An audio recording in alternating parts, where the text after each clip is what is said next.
Ahora sí, ya los... Vamos ahora sí a disponernos a escuchar la voz del Señor por medio de su palabra. Acompáñame al Salmo 126. Salmo 126.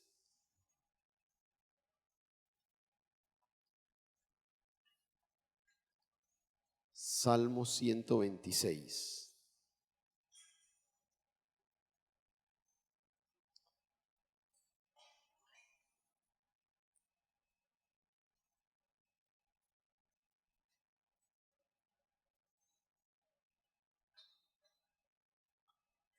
Queda después del 125.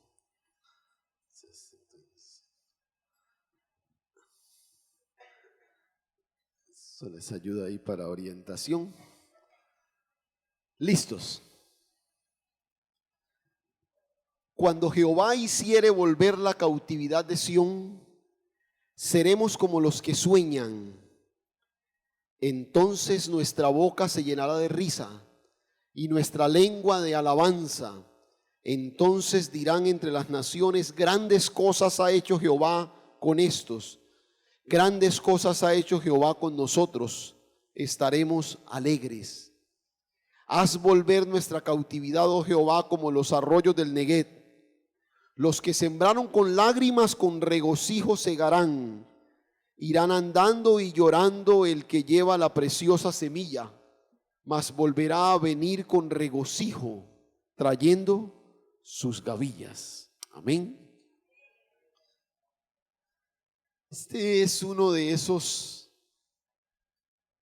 salmos, no hay forma de precisar su autoría, no hay forma de saber con exactitud quién es el autor de este salmo. Pero lo que uno puede percibir casi que sin duda cuando uno lo lee es que este salmo definitivamente nació en la cautividad. Al parecer, estas líneas que están en el salmo se constituían como en expresiones que la gente permanentemente repetía en la cautividad, en esos momentos en que estaban reunidos. Y probablemente ahí en alguna de esas tertulias, cuando la gente se reunía hablando de cómo era la ciudad hermosa de donde fueron sacados, ay, ¿cuándo volveremos, cierto? Cuando el Señor hiciere volver la cautividad, seremos como los que sueñan. Qué sueño volver, qué sueño poder regresar. Y si eso se llega a dar, entonces nuestra boca se va a llenar de risa, nuestra lengua de alabanza. Entonces podremos mostrar la gloria de Dios. Y seguramente esto se repetía ahí cuando ellos se reunían en medio de sus nostalgias. Algunos piensan que es la forma final del salmo. Bueno, de pronto algunas de estas expresiones se convirtieron en canciones. En expresiones que cantaban ahí en los momentos en que se reunían.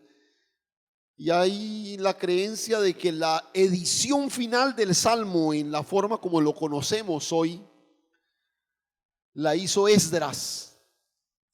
Y Esdras, tomando algunas de esas cosas, ya editó el Salmo, y el Salmo se convierte en lo que hoy tenemos, y es lo que se conoce como o llegó a ser uno de los salmos graduales. ¿Qué significaba esto? Cuando el pueblo en medio de sus ceremonias iba al templo, cuando venían de sus ciudades hacia Jerusalén, ellos cantaban una serie de canciones que eran las canciones de la peregrinación. Pero cuando llegaban a Jerusalén, iban a subir al templo, mientras subían las gradas, ellos cantaban los famosos salmos graduales. No sé por qué le llamaban así, no sé si era porque subían las gradas que le llamaban así. Entonces no sé por qué nosotros tenemos los graduales, porque los graduales, pero ellos cantaban algunas canciones especiales en esos momentos en que ascendían al templo, recordando la experiencia del cautiverio, ya como algo que había pasado. Pero ese es un salmo que nace cuando la gente está en el cautiverio. y expresa el anhelo que los judíos tienen de retornar a su tierra. Cuando el Señor hiciere volver la cautividad de Sión, seremos como los que sueñan. Seremos como los que sueñan. Este es un salmo que nos habla o que nos invita a volver a soñar. A volver a soñar. El cautiverio les arrancó los sueños a muchos. Muchos tenían la idea de crecer en Jerusalén, de ver sus familias, de ver sus proyectos, sus negocios, sus casas. Algunos tenían ministerios, muchas cosas ahí. Y cuando llegaron, el ejército de Nabucodonosor se llevó todo, arrasó con todo, destruyó todo. Los sueños de muchos se fueron. Los sueños de muchos se acabaron. Y la gente anhelaba regresar.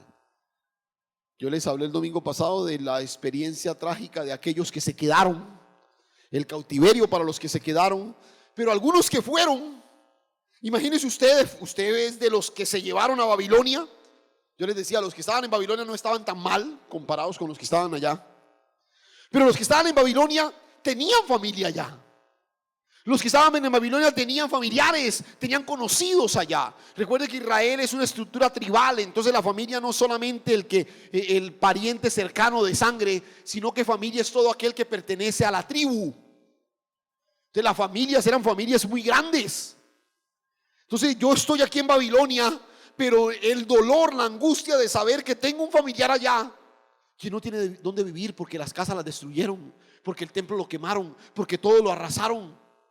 Y quizás con él teníamos la idea de hacer esto, de hacer aquello, de proyectarnos a esto, pero todo eso se acabó. El cautiverio se llevó todo eso. Algunos murieron en el cautiverio. Otros nacieron en el cautiverio. Muchos nacieron en el cautiverio. Entonces lo único que conocían de Jerusalén era lo que les contaban.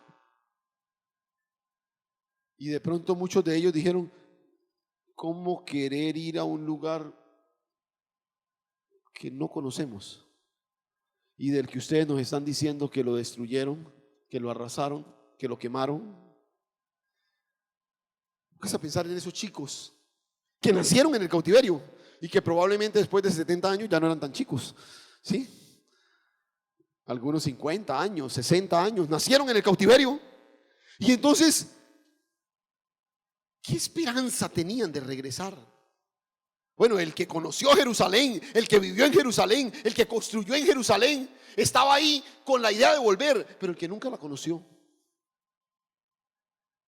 Entonces, toda esta generación del cautiverio, escúcheme esto, fue una generación a la que le mutilaron los sueños, le castraron los sueños. La visión de Dios para el pueblo se había eclipsado por completo. ¿Qué quería hacer Dios con el pueblo? ¿Recuerdan? Cuando Dios llama a Abraham y le dice: mira, Abraham, te he llamado, te he apartado y te he bendecido. ¿Para qué bendice Dios a Abraham? ¿Para qué le da a Dios esa bendición tan grande que le dio a Abraham? ¿Con qué propósito bendijo Dios a Abraham? ¿Con qué propósito? No los escucho, es que no. ¿Con qué propósito bendijo Dios a Abraham? ¿Para qué? Para que fuera bendición a todas las naciones. Te bendeciré, te haré padre de multitud de gentes, y en ti serán benditas todas las naciones.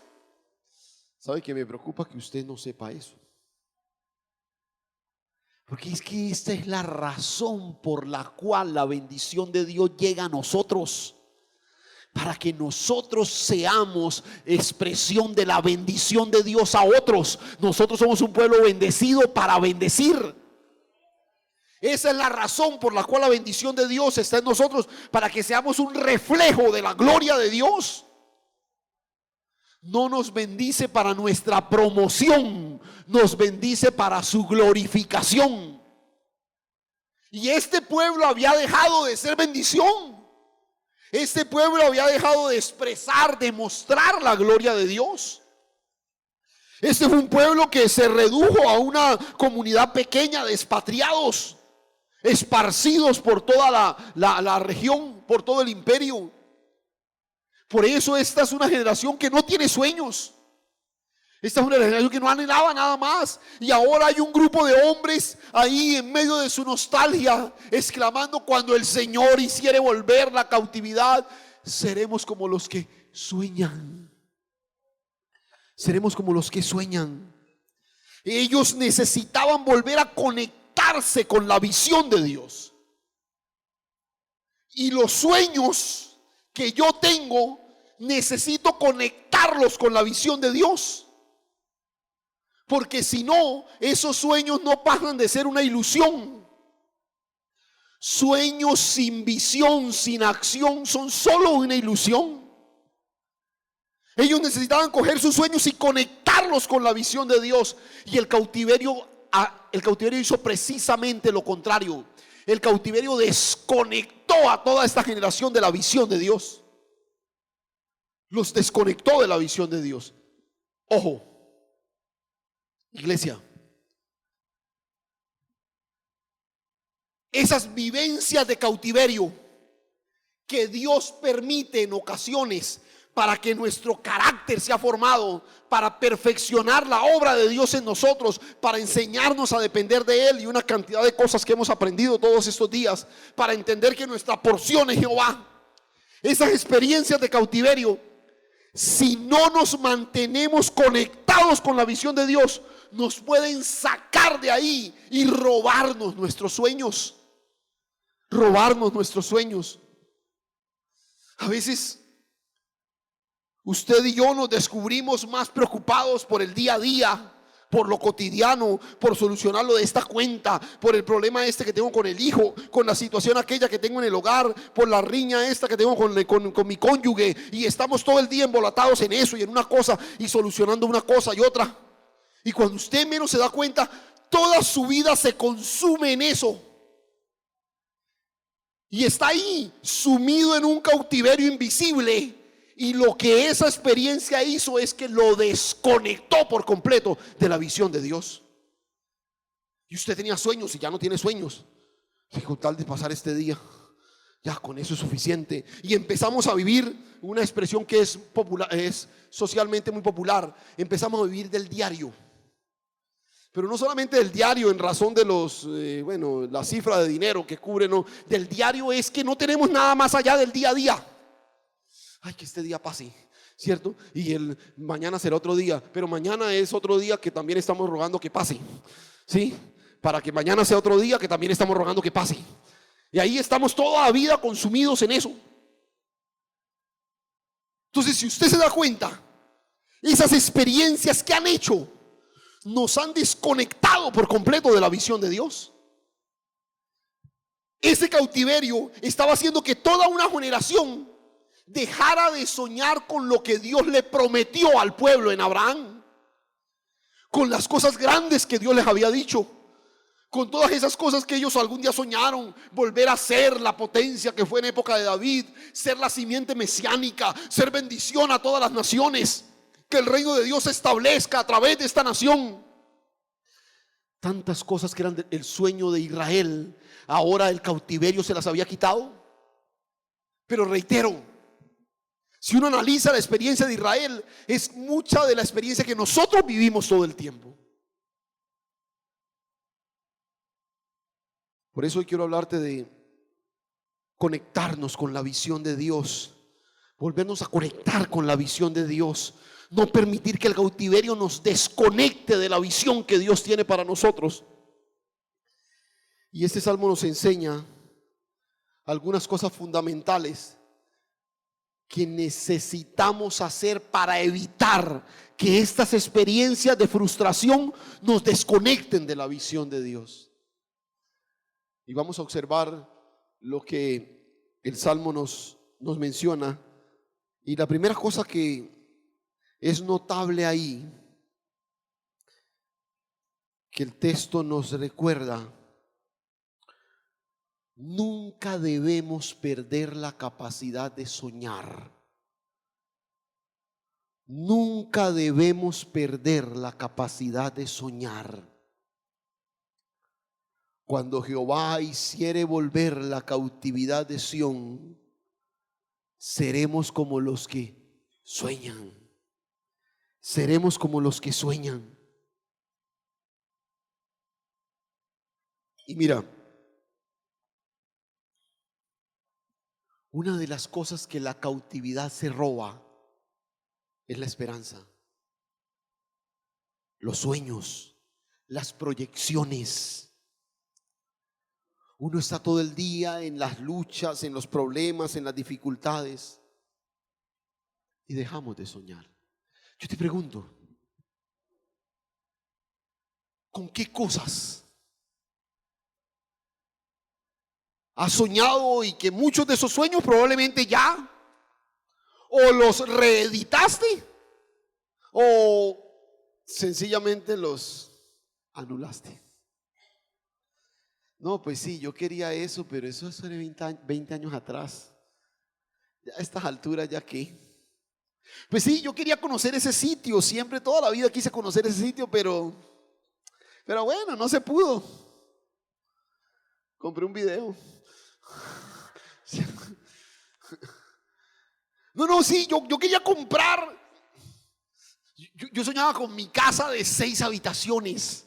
La tenía ahí en la mente, yo sabía, y esta habitación para no sé qué, y esto y lo otro, y ya, yo sabía exactamente cómo la quería, el espacio, el patio, el barbecue, el no sé qué, yo toda la tenía ahí, pero bueno, no se ha podido. Estamos alquilando una mejor, porque no podemos comprarla, entonces vamos a alquilar una. Bueno, listo, mientras se da. Pero pasan los años y bueno, tampoco pudimos alquilar la casa porque resultaba muy costoso. Alquilamos un apartamento y no, y mientras se da. Bueno, el apartamento resultó muy pequeñito y entonces ahora solo tenemos 2 piezas. Y al final el sueño de la casa de las 6 habitaciones se redujo a que los 6 se metieron en una habitación y están alquilando una habitación. ¿Es cierto? Muchas veces nuestros sueños terminamos sepultándolos, renunciando a ellos. Y lo que la expresión trata de hacer es que a esa generación que está allá, apartada de su tierra, fueron arrancados de allá y están aquí sin la posibilidad de volver. Esta expresión lo que está invitándoles es: por favor, no renuncien. No renuncien a la posibilidad de volver. Si Jehová hiciere volver la cautividad de Sión, seremos como los que sueñan. ¿Por qué has renunciado a tus sueños?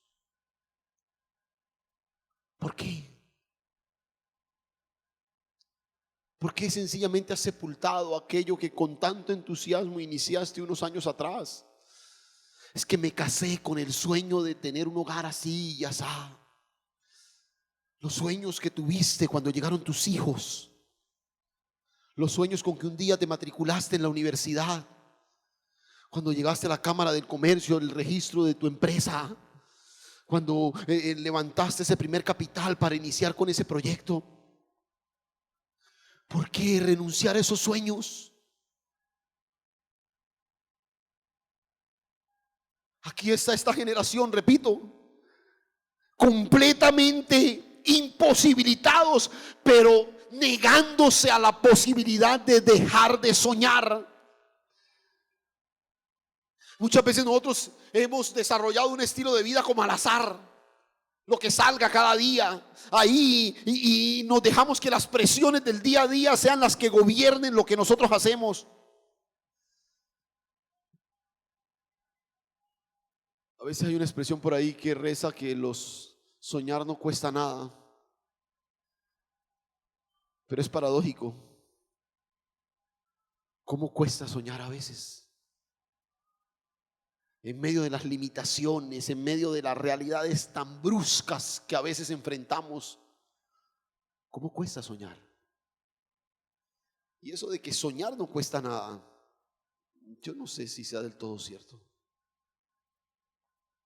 Pero es que mis sueños son algo que me deben conectar con la visión de Dios. Y si eso es así, escúchame, mis sueños no dependen de mi limitación económica. Mis sueños no dependen de mi capacidad académica. Mis sueños no dependen del barrio donde yo viva. Mis sueños no dependen del apellido de mi familia. Mis sueños dependen de que estén conectados con la visión de Dios, con lo que Dios tiene para mí.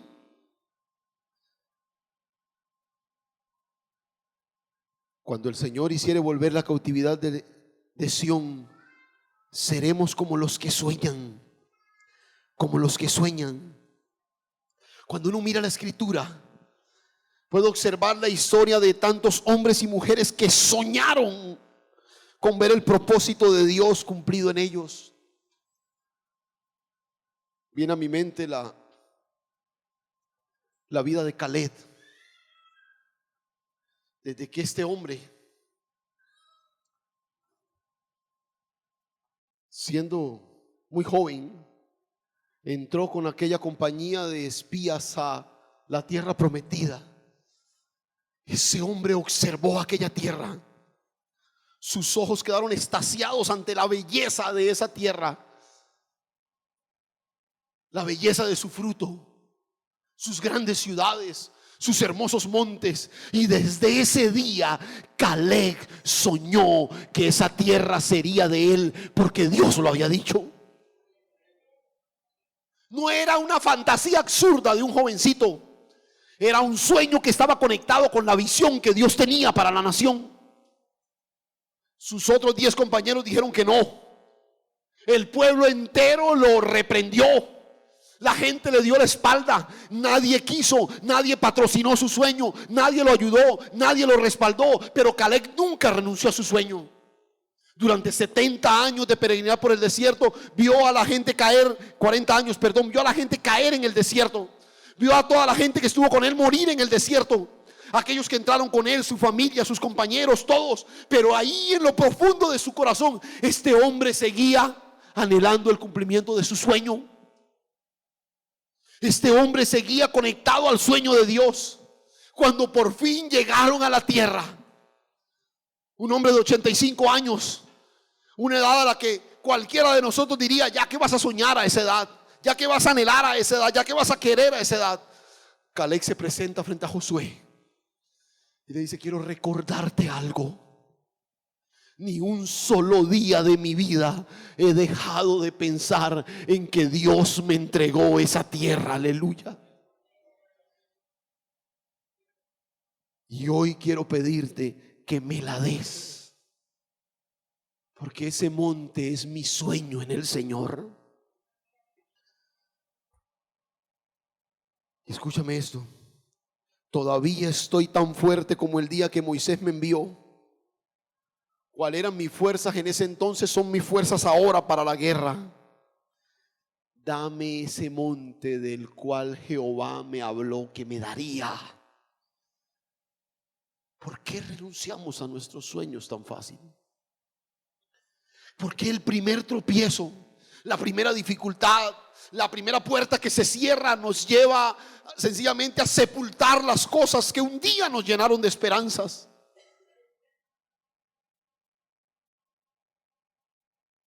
Yo hubiera querido ir a tal lugar, yo hubiera querido hacer eso, yo hubiera querido comprar aquello, yo hubiera querido construir eso, yo hubiera querido desarrollar aquello.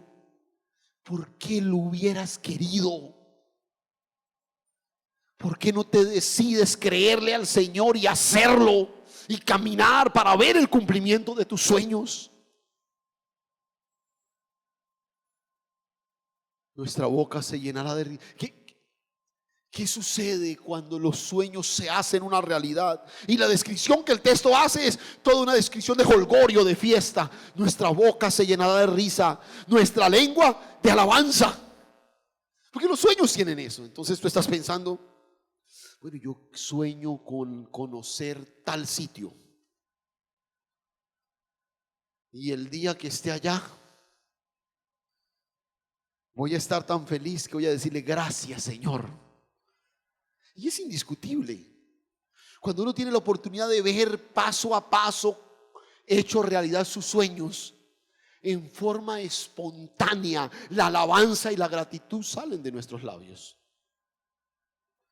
Aquellos que han tenido la oportunidad de ver poco a poco sus sueños cumplidos, aquello que querías tener, aquello que querías alcanzar, aquello que querías lograr, aquello que querías comprar, aquello a donde querías ir. Cada vez que esas cosas suceden, uno instintivamente abre sus labios y levanta su corazón para darle gracias a Dios. Para darle gracias a Dios. Nuestra boca se llena de risa, nuestra lengua de alabanza. Ahora, ese es un tema delicado, este de los sueños. ¿Cuál es el límite de nuestros sueños? ¿Qué hace legítimo un sueño que haya en mi corazón? Porque de pronto hayan algunos ahí sentados pensando, bueno, ¿de qué está hablando el pastor Ángel?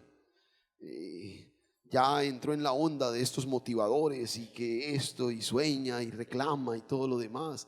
No, él no era así antes. ¿Qué diferencia este mensaje de este otro que escuchamos todo el tiempo por ahí? De que mira, tráelo a tu mente y entonces no sé qué, y ese positivismo pseudopsicológico más como más de corte astrológico, no sé cómo sería la cosa, que se promueve hoy. ¿Qué diferencia tiene? ¿Dónde está el límite de esos sueños? ¿Qué legitimiza mis sueños? Y en esto el texto es muy claro. Nuestra boca se llenará de risa, nuestra lengua de alabanza. Entonces dirán entre las naciones: grandes cosas ha hecho Jehová con estos, grandes cosas ha hecho Jehová con nosotros. ¿Qué hace legítimo un sueño? No es que yo quiero tener tal cosa, es que yo quiero construir tal cosa, es que yo quiero llegar a no sé dónde. Ese sueño, ¿a qué responde? Porque uno podría decir, bueno, allá nos enseñaron el domingo que usted debe querer lo que quiera y soñar con lo que quiera y buscar llegar a donde quiera. No, escúchame. Ellos están soñando en regresar, en volver, para que por fin las naciones puedan ¿qué? Puedan ¿qué? Decir, uy, qué pueblo tan tremendo este. Regresaron. Puedan hacer ¿qué? Reconocer la grandeza del Dios de la nación. Aleluya. Dios quiere cumplir tus sueños. Dios quiere conectar tus sueños con su visión, para que en lo que Dios hace contigo, los demás puedan reconocer la gloria del Dios al que tú crees. Aleluya. La gloria del Dios a quien tú has entregado tu vida. No es para tu promoción, es para su glorificación. La gloria de un negocio no es que tanto factura al mes. Lo que verdaderamente hace grande un negocio es que tanto puede reconocer la gente la gloria de Dios en ese sitio, el favor de Dios en ese sitio. No es que la gente se acerque a tu negocio y diga, oh, ¿cómo se vende aquí? No, es que la gente diga, wow, esto no se podría hacer de otra forma. ¿Qué pasa con ustedes? Y tú puedas decirle, es que el favor de Dios está con nosotros. Aleluya. Es que el rey de este negocio es Él. Ahí es donde está la bendición. Esa es la legitimidad de mis sueños. No importa los límites que tengan tus sueños, mientras los tengas conectado con la visión de Dios, que honren y glorifiquen el nombre de Dios, que cuando la gente pueda apreciar lo que pasa contigo, vean que definitivamente la mano de Dios está sobre ti. Lo que ellos anhelaban es eso. Entonces dirán las naciones: grandes cosas ha hecho Jehová con estos. Ellos no quieren volver para que la gente diga, wow, y se escaparon, qué duros. Tremendo lo que usted compró. Uy, ese título que consiguió, ese negocio que levantó. No. Es para que la gente diga y tú puedas dar testimonio de quien te provee es el Señor, quien te permite tener sabiduría es el Señor, quien te permite tener riqueza es el Señor. No quiero que le quede la idea de que yo le estoy diciendo que Dios no quiere que tengamos, que seamos prosperados, que seamos bendecidos, que viajemos, que vivamos en una buena casa, que tengamos no, al Señor le fascina eso. Al Señor le fascina eso. No tenga, por favor, ni si de pronto en alguna manera lo he dicho y usted lo ha entendido de la forma como no lo era, por favor, excúseme, pero no quiero que quede la idea de que es que Dios no quiere que tengamos nada de esas cosas. Al contrario, Dios se complace en que su pueblo esté bien mientras su nombre sea glorificado, mientras su nombre sea exaltado. A Él no le interesa qué tanto tienes, a Él le interesa que en donde tú estás, lo que tú haces, su nombre sea reconocido. Y jamás tendrá límites para bendecirte. No dejes de soñar.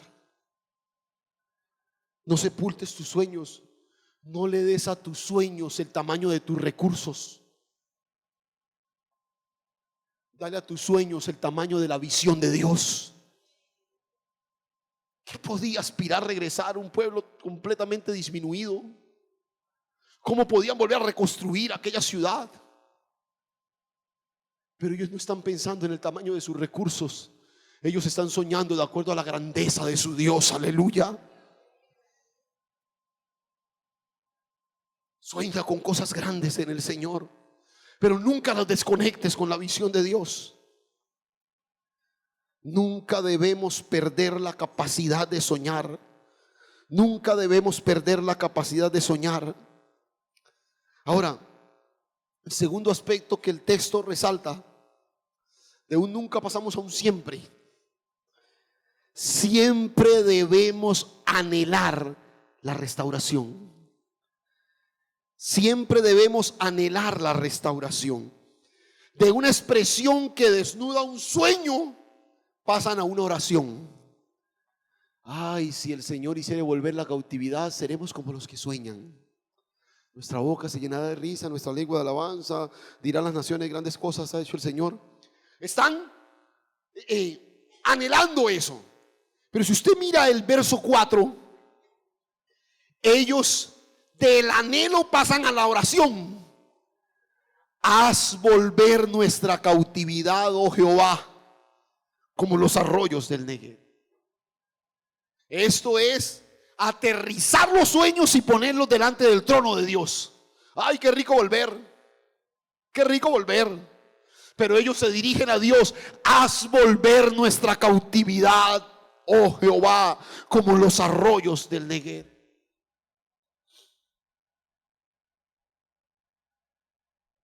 El pueblo quiere regresar y hablan con quien tienen que hablar. El registro histórico no dice que ningún judío habló con Ciro, el rey de Persia. Ningún judío habló con Nabucodonosor. Ningún judío hizo gestión alguna. Los que le creyeron a Dios hablaron con Dios. Hablaron con Dios.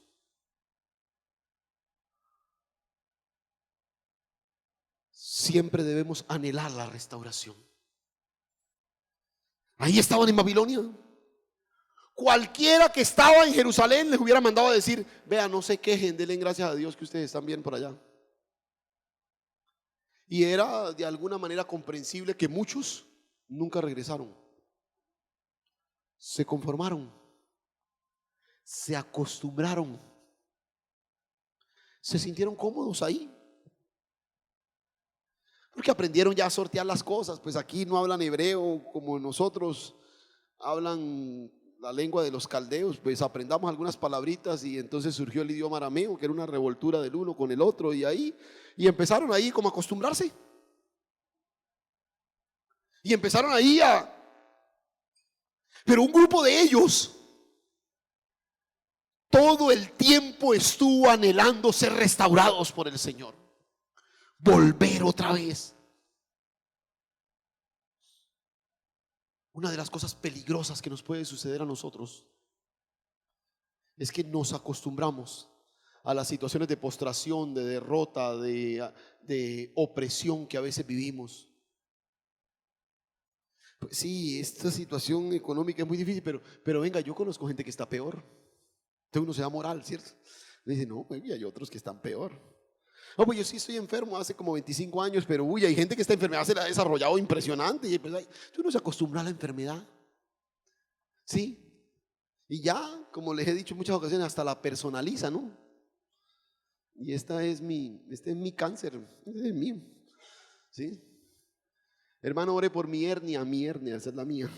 Y uno ya como que la quiere, ¿no? Y ese es, uno se acostumbra a ese tipo de cosas, a tenerlas, a vivir con ellas. Y entonces se acostumbra a unas situaciones de escasez, se acostumbra a unas situaciones de miseria, de desorden, se acostumbra a unas limitaciones. Y bueno, así pues, al fin y al cabo así fuimos levantados. ¿Qué le vamos a hacer? Escúchame.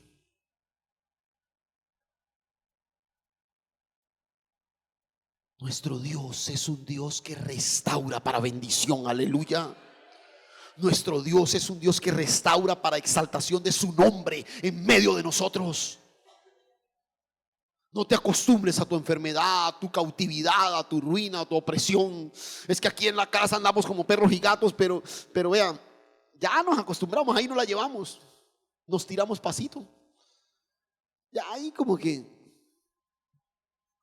ya a estas alturas uno qué va a hacer y eso. Entonces uno comienza, hay ciertas cosas que uno comienza a adaptarse a ellas. Y entonces, como les decía hace un momento, mucha gente se quedó en Babilonia. Mucha gente nunca regresó. Pero ¿qué vamos a hacer? Ya estamos aquí, ya construimos casa aquí. Ya los chicos están en el colegio. Es para uno salir a buscar colegio allá otra vez en Jerusalén y entonces uno empieza y uno empieza con una serie de excusas y comienza a adaptarse. Yo prediqué hace unos miércoles atrás, creo que incluso esa charla la montamos en la página si usted la quiere escuchar. Y en medio de la predicación yo les decía, aquello a lo que tú te acostumbras, nunca lo vas a poder cambiar. Nunca lo vas a poder cambiar. Dios es un Dios de grandes cambios. Pero cuando tú te acostumbras, asumes una forma de vida, definitivamente no lo vas a poder cambiar. Y el ejemplo que el escritor cita es un ejemplo radical, de cambio radical. Dice, haz volver nuestra cautividad de Jehová como los arroyos del Negev. Y estuve como muy interesado por esto y investigando, y resulta que el Negev no es ningún arroyo.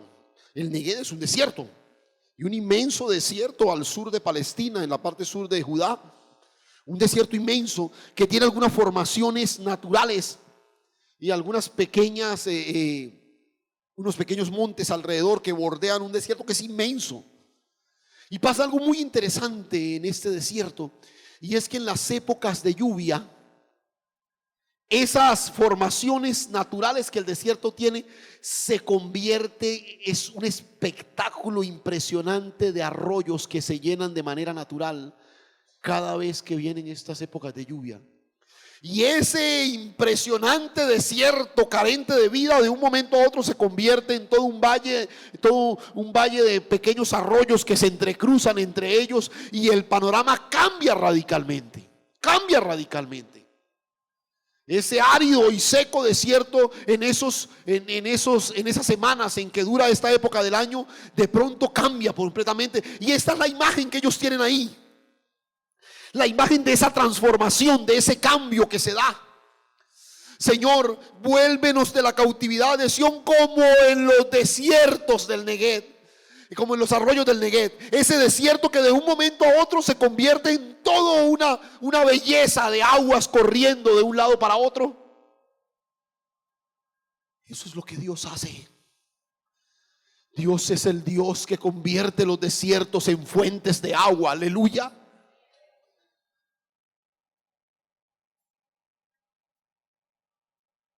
No dejes de anhelar la restauración. Tu hogar puede ser restaurado. Tu salud puede ser restaurada. Tu economía puede ser restaurada. La relación con tus hijos puede ser restaurada. Tu negocio puede ser levantado. El Dios en quien yo creo no se ha cortado su brazo para bendecir. Sigue lleno de poder y de gloria. Sigue sentado en el trono, guiando el curso del universo. No hay nada que sea difícil para Él. Nada es difícil para Él.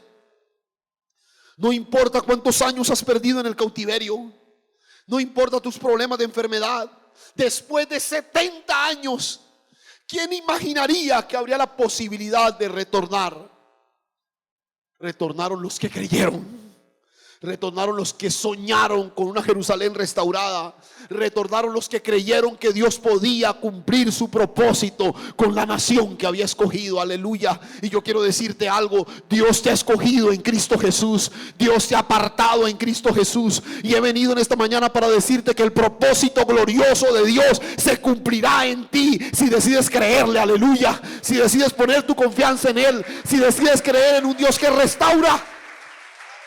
Gloria al Señor. Aleluya.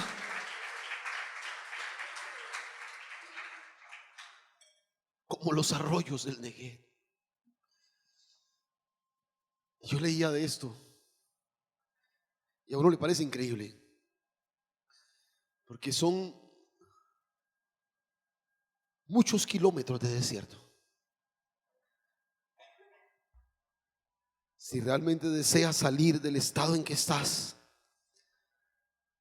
y estás dispuesto a creerle a Él, no importa el tiempo de tu cautividad, cuando Dios dice ya, así tenga que usar un rey pagano para hacerlo, Él lo va a hacer. Aleluya. Él lo va a hacer. Entonces recuerda, nunca debemos perder la capacidad de soñar. Siempre debemos anhelar la restauración. Y finalmente, el texto nos habla también, o nos invita también a: nunca dejes de sembrar para bendición. Nunca dejes de sembrar para bendición.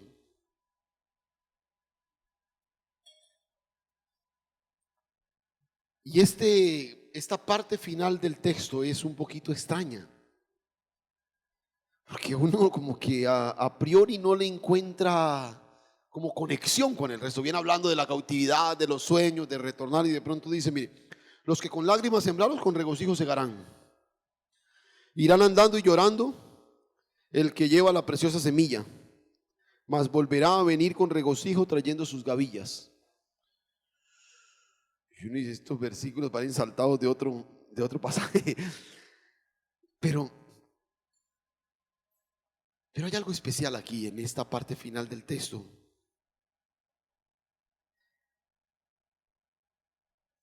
El único llamado que Dios les hace a esa nación que está exiliada en cautiverio es el llamado a ser fieles.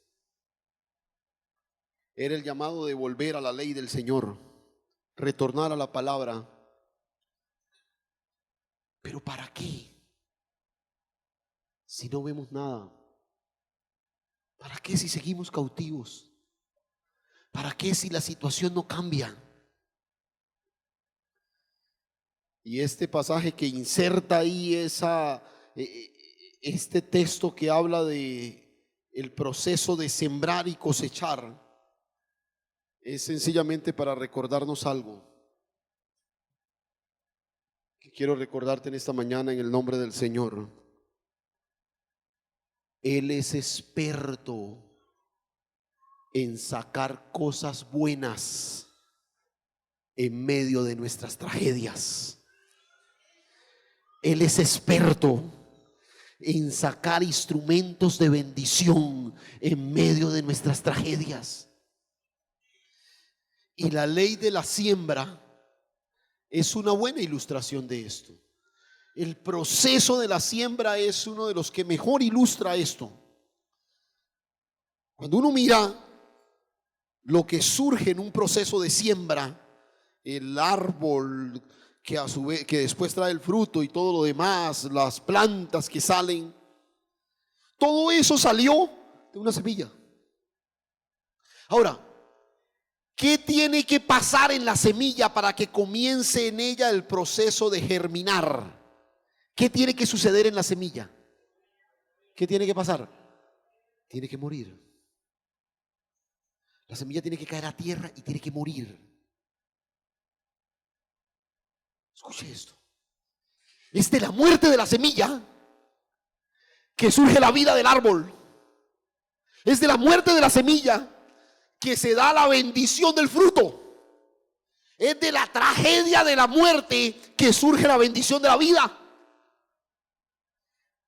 Lo que el texto nos está recordando es que por trágico que parezca el evento de la cautividad, por doloroso que sea la experiencia que ellos están viviendo, Dios está cumpliendo su propósito para traer a la nación al mejor lugar donde pueden estar. Aleluya.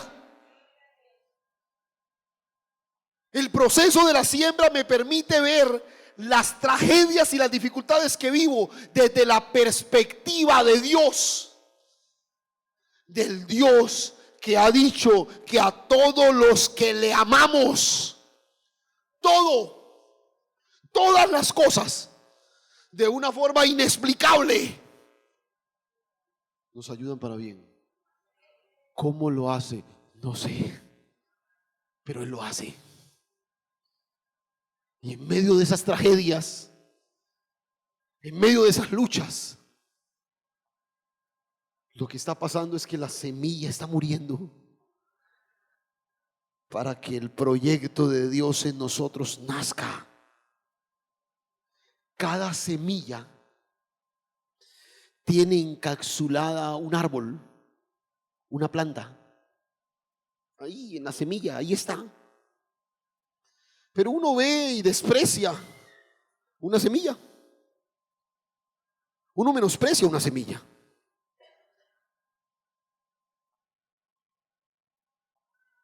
En cada uno de nosotros fue puesta la semilla de la gracia, la presencia de Dios, el sello del Espíritu. Quiero que escuches con detenimiento lo que te voy a decir.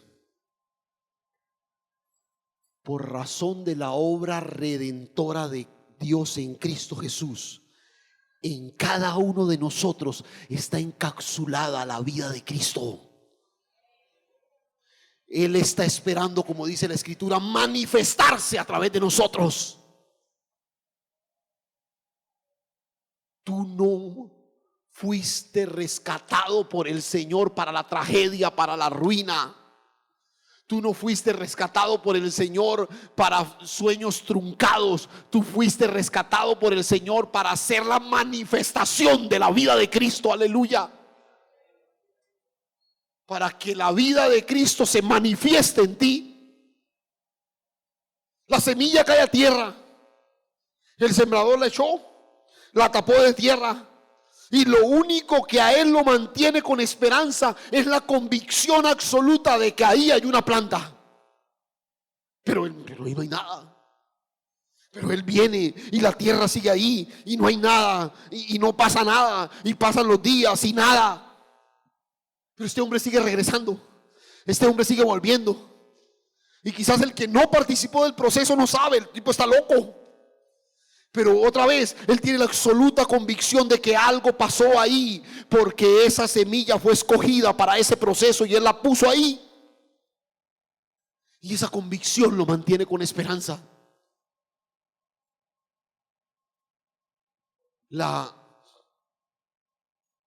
El proceso de siembra en esta región del mundo era un proceso muy doloroso, muy difícil. Cuando uno piensa en el ejercicio de la siembra, uno se imagina en lo que uno vive en los contextos nuestros, o por lo menos uno ve por televisión y uno se imagina las zonas del eje cafetero y ese verde por todos lados y en surcos bien hechos y la gente sembrando y luego recogiendo en canastos el café o cortando los racimos de plátanos y todo esto. Entonces, cuando uno piensa en el proceso de siembra, es un proceso tiene como pinta de paseo, ¿no? Y uno dice, ay, y uno quisiera estar allá porque eso se ve como tan bonito. Pero no. Piensa en el proceso de siembra en un desierto de Palestina. Es el que está refiriendo el escritor. Piensa en un hombre que sale en medio de un sol que es tan fuerte que puede matar personas.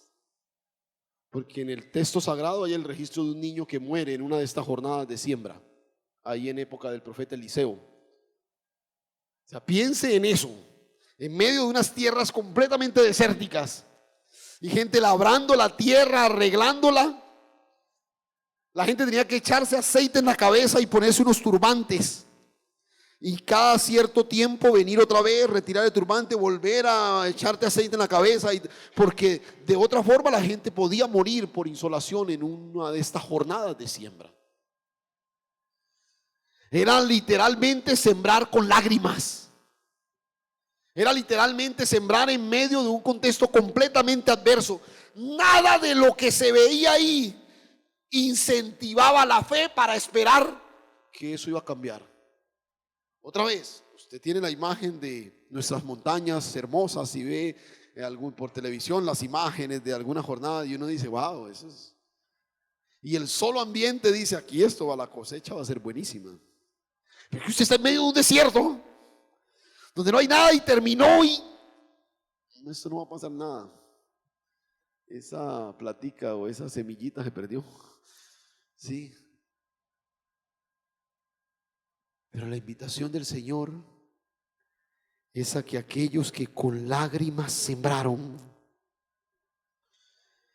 con regocijo segarán.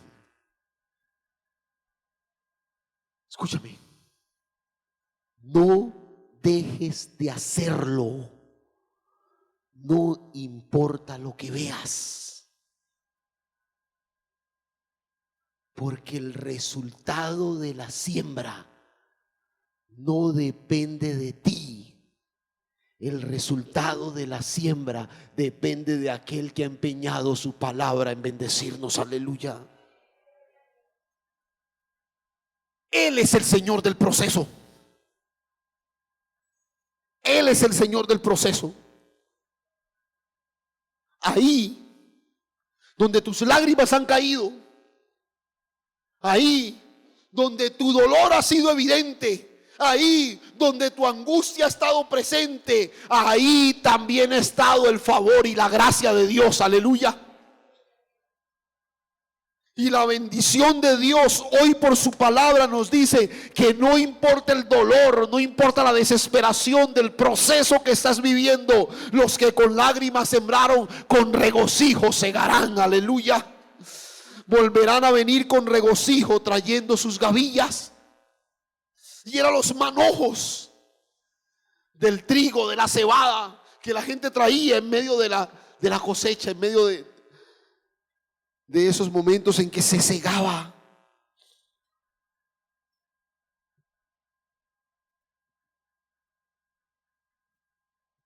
Nunca dejes de sembrar para bendición. Nunca dejes de sembrar para bendición. Mira,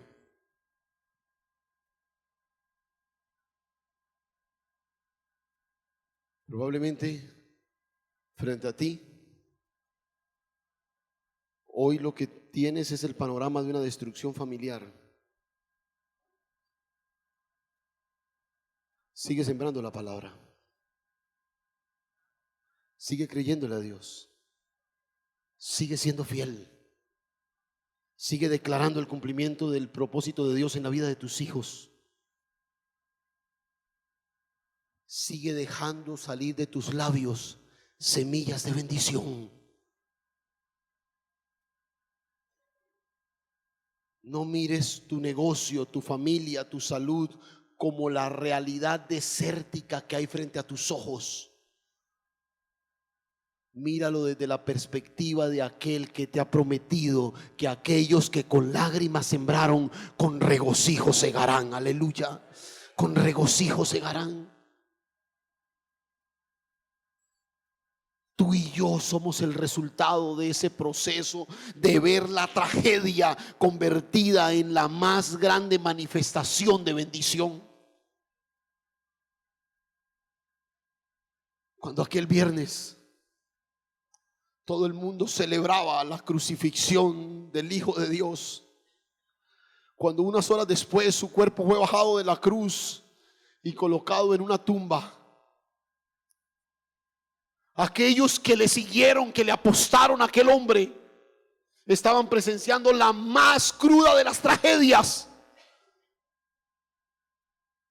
Estaban frente al más doloroso de los episodios.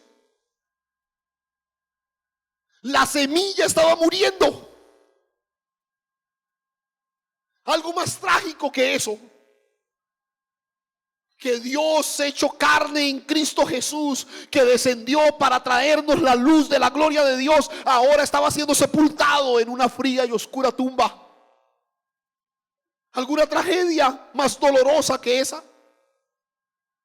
Pero 3 días después, la gloria de Dios convirtió aquella tumba en el escenario del más grande de los milagros. Y lo que solo unas horas antes era la más dolorosa de las tragedias, ha sido la más grande expresión de la gloria de Dios. Aleluya. De la bendición de Dios que hoy nos cobija a nosotros. Ahí, en el centro, en el meollo mismo de las más grandes tragedias, Dios siempre interviene para manifestar su gloria y su bendición para los que creen. Aleluya. Para aquellos que han decidido creer y poner su confianza en el Señor. Gloria a Dios. Aleluya. Cierra tus ojos un momento. Cierra tus ojos un momento. Aleluya.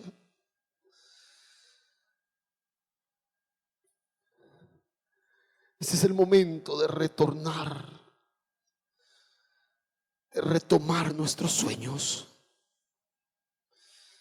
Este es el momento de creer en la restauración absoluta de Dios.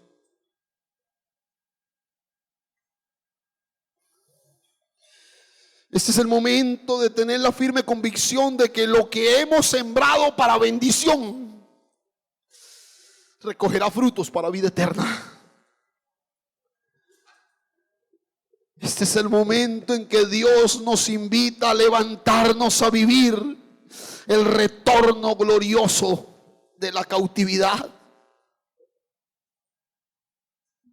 Porque has dejado de soñar.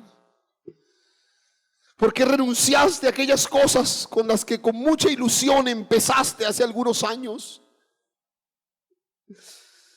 Porque te cerraste a ese ministerio glorioso que Dios te ha dado, ese hogar, ese negocio, ese matrimonio,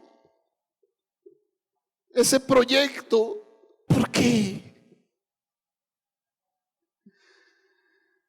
Seremos como los que sueñan. Seremos como los que sueñan. Dile al Señor ahí donde está: Señor, yo quiero volver a soñar. Yo quiero conectar mis sueños con la visión tuya, Señor. Yo quiero volver a ver el cumplimiento de tu propósito en mi vida y en mi familia, Señor. Aleluya. Yo quiero seguir sembrando para bendición. No importa el desierto en el que me encuentre hoy. No importa la sequedad de la tierra en la que yo me muevo hoy. Yo abro mis ojos para ver las gavillas que mis manos recogerán. Colócate en pie un momento, por favor. Colócate en pie un momento y vamos a terminar en una declaración especial del favor de Dios. Esta es una invitación a volver. Esta es una invitación a restaurar. Esta es una invitación a levantarnos otra vez. Ahora, en el nombre del Señor.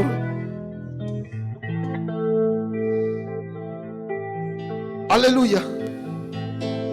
Cuando el Señor hiciere volver la cautividad, Aleluya.